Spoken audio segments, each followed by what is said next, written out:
Today I want to talk about portable and affordable power solution for your GH5M2 camera or your GH6. I'll cover two options.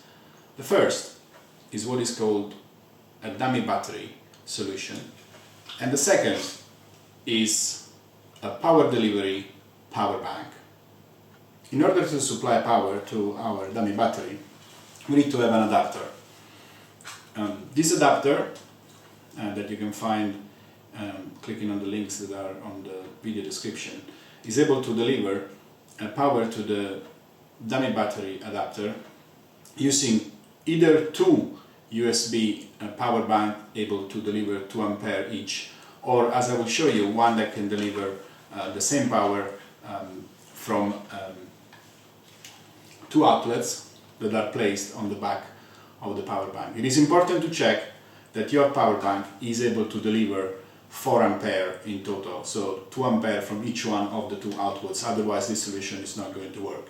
Okay, let's power now our camera using a dummy battery adapter. First of all, we need to remove the battery from the camera, because our dummy battery will replace the battery in the camera, and then we insert the dummy battery as if it was a normal battery.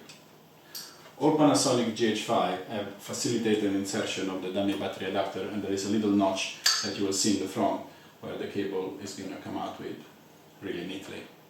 The next step is to take our power bank or our two power banks and connect the adapter to the power bank, and finally connect the dummy battery to the camera.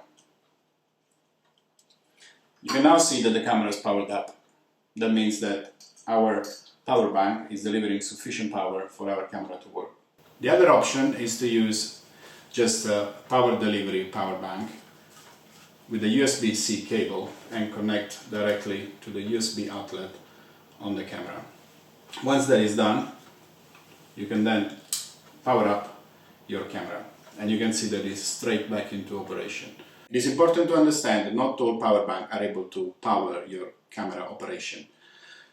Some power bank will supply power through the USB-C connection, but it will not be enough to actually make your camera operate. In this case, I connect my power bank that can deliver the power to a different outlet that does not have the sufficient power required, and is a typical outlet you will use to fast charge a mobile phone. You will see that when you insert this into the camera, after a little while you get a message that the USB power is supplied and is only going to charge the camera when you power it off. This means your power bank is not adequate to the job. But if you then, on this power bank, connect to the outlet that is able to supply the required power, the camera will just continue with uninterrupted operation. The power bank that I'm using is a 800,000 mAh, so it's equivalent more or less to 10 times the internal battery of the GH6 and GH5M2, and it will last many hours of shooting without any problems.